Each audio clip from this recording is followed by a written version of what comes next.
really is no 13th floor. I didn't know it was real.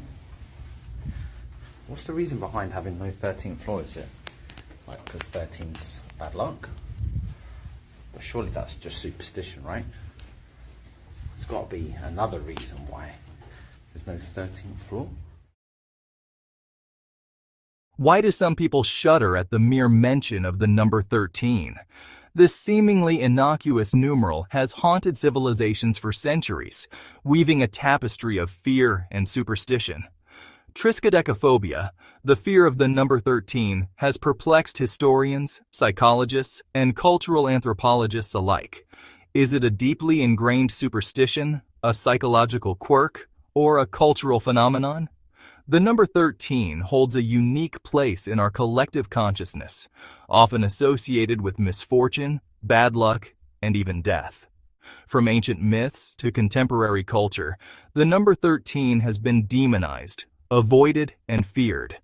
While many dismiss it as mere superstition, the impact of Triskaidekaphobia on society is undeniable. Understanding the roots of this fear can shed light on the human psyche and our enduring fascination with the unknown.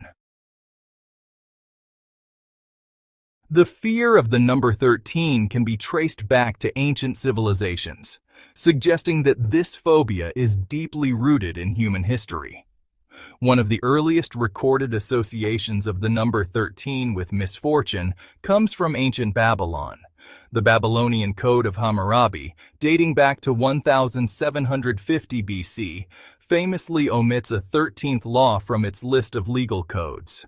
While some scholars believe this omission to be a clerical error, others argue that it reflects a deliberate avoidance of the number 13 due to its perceived negative connotations. This ancient Babylonian superstition appears to have spread throughout the ancient world, influencing other cultures and civilizations. In ancient Egypt, the number 13 was associated with death and the afterlife. The Egyptians believed that there were 12 stages of life, with the 13th stage representing the transition to the underworld. This association of the number 13 with death may have contributed to its negative reputation. Norse mythology offers another compelling example of the number 13's association with misfortune. According to Norse legend, a great feast was held in Valhalla, the Hall of the Gods, with 12 gods in attendance. However, the god of mischief, Loki, arrived uninvited, making him the 13th guest. Loki's presence at the feast led to a series of unfortunate events, culminating in the death of the god Balder. This myth highlights the belief that the number 13 disrupts order and brings chaos. The presence of a 13th guest, particularly one as mischievous, is seen as an ill omen, a harbinger of misfortune and disruption. The story of Loki's unwelcome arrival at the feast has resonated throughout history, reinforcing the association of the number 13 with bad luck and unwanted consequences. Christianity also played a role in perpetuating the fear of the number 13. The Last Supper, a pivotal event in Christian tradition, involved Jesus dining with his 12 disciples. Judas Iscariot, the disciple who betrayed Jesus, is often considered the 13th guest at this meal.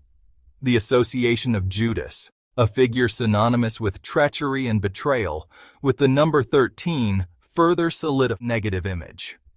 The Last Supper is a powerful and evocative story that has resonated with people for centuries. The fact that it involves the number 13 and a betrayal has undoubtedly contributed to the enduring fear of this number. Whether consciously or subconsciously, many people associate the number 13 with the betrayal of Judas and the subsequent suffering of Jesus. The fear of the number 13 has been reinforced and perpetuated through various cultural practices and beliefs. One of the most well-known examples is the superstition surrounding Friday the 13th. This date is widely regarded as unlucky, and many people avoid making important decisions or engaging in risky activities on this day. The origins of Friday the 13th's unlucky reputation are unclear, but it is believed to be a combination of the fear of Friday, considered an unlucky day in some cultures, and the fear of the number 13. Another manifestation of Triskaidekaphobia is the practice of omitting the number 13 in various settings, particularly in buildings.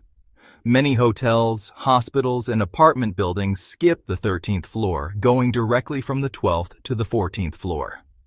This practice reflects a desire to appease those who fear the number 13, even if it means disrupting the numerical order of floors.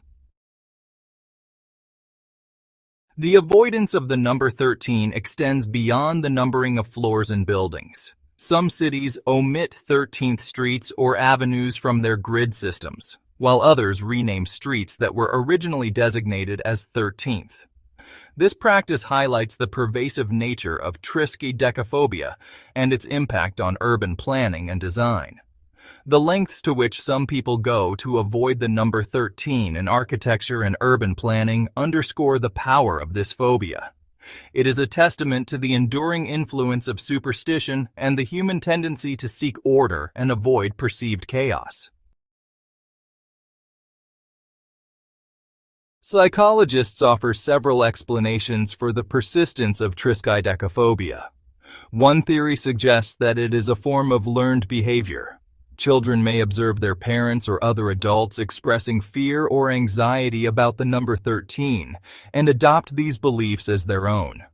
Over time, these learned associations can become deeply ingrained, leading to a genuine phobia. Another theory posits that Triskaidekaphobia is a manifestation of confirmation bias. People who believe in the unlucky nature of the number 13 may selectively focus on negative events that occur in conjunction with this number, while ignoring positive or neutral experiences. This selective attention reinforces their belief in the number's negative power. Statistically speaking, there is no correlation between the number 13 and negative outcomes. Studies have shown that Friday the 13th is no more or less likely to be associated with accidents, disasters, or other misfortunes than any other day of the year. However, the lack of empirical evidence does little to quell the fear of those who suffer from Triskaidekaphobia. Phobias are, by their very nature, irrational fears. They are not based on logic or reason, but rather on deep-seated emotional responses. While the fear of the number 13 is a global phenomenon, its prevalence and manifestations vary across cultures. In some cultures, other numbers are considered unlucky. For example, in Italy, the number 17 is often avoided due to its association with bad luck. In China, the number 4 is considered unlucky because its pronunciation is similar to the word for death. These cultural variations highlight the arbitrary nature of assigning meaning to numbers. What is considered unlucky in one culture may be considered lucky or neutral in another. Triskaidekaphobia, the fear of the number 13, is a fascinating example of how superstition and cultural beliefs can shape human behavior.